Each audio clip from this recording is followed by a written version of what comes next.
کہتا ہے کہ جہیز دینا سنت ہے تو اس کو پھر سے کلمہ پڑھ لینا چاہیے، یعنی وہ اسلام سے نکل گیا۔ جو کہتا ہے کہ جو ہے تو جہیز دینا جو ہے تو سنت ہے۔ مولانا سجاد نعمانی صاحب کہتے ہیں کہ اس آسمان کے نیچے سب سے زیادہ ناجائز، منحوس اور حرام مال جو ہے تو جہیز کا مال ہے۔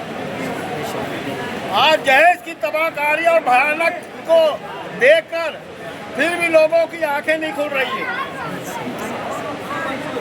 بلکہ ہندو لوگ بھی پریشان ہیں۔ حکومت جو ہے تو ہر سال جو ہے تو سروے رپورٹ شائع کرتی ہے۔ اس سال بھی جو ہے تو سروے کیا، روزانہ 23 لڑکیاں جہیز کے سبب سے مرتی، جلتی اور خودکشی کرتی ہیں۔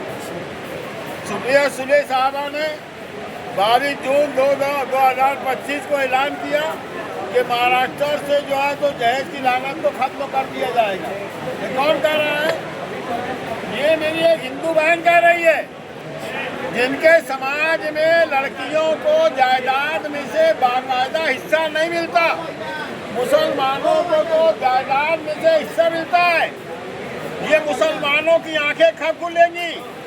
یہ علماء کرام کب تک بولیں گے کہ شادیوں میں اتنا فضول خرچی ہوتی ہے، جہیز مشرکانہ رسم ادا کی جاتی ہے، مگر دعوت میں روٹی بوٹی توڑ کر مترنم آواز سے سبحان اللہ، الحمدللہ، بارک اللہ بول کے نکل جاتے ہیں۔ اور ضرورت ہے کہ بغیر جہیز کا نکاح کیا جائے۔ اس کا اثر کیا ہوگا؟ آخری واقعہ بتاتا ہوں، ذرا دھیان سے سنو۔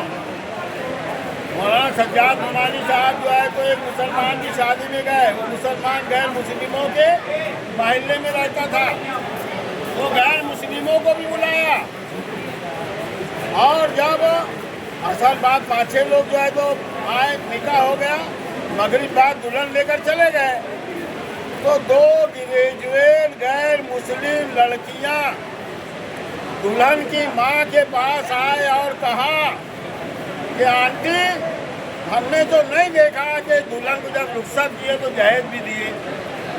تو دلہن کی ماں نے کہا کہ بیٹی، اسلام میں جہیز کی نام کی کوئی چیز نہیں ہے، بلکہ شریعت میں سے ان کو حصہ دیا جاتا ہے۔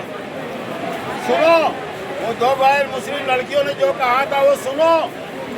وہ دونوں لڑکیاں کہنے لگی، کاش ہم کسی مسلم گھرانے میں پیدا ہوتے تو ہماری بھی شادی اتنی آسانی سے ہو جاتی۔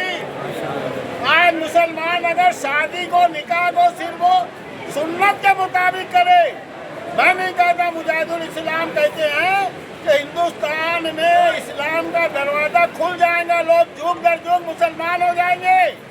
یہ اتنا بڑا کام ہے، ذرا ہوش کے ناخن لو اور اپنے لڑکوں کو خودداری سکھاؤ کہ بیٹا اپنے دم پر جو ہے تو عورت کی پوری ضروریات کو پورا کرنا ہے۔ یہ نہیں کہ نکاح کے بعد میں اپنی ضروریات کی زندگی، کباڑ اور پلنگ اور واشنگ مشین اور برتن، رکابی، بھگونا سب جو ہے تو عورت سے لے لیں۔ یہ جو ہے تو فطرت انسانی کے بھی خلاف ہے۔ بہرحال جو تو اس لیے نکاح ہوا، بہت بہت مبارکباد ہے۔ اللہ تبارک و تعالیٰ اس نکاح کو ہدایت کا ذریعہ بنا۔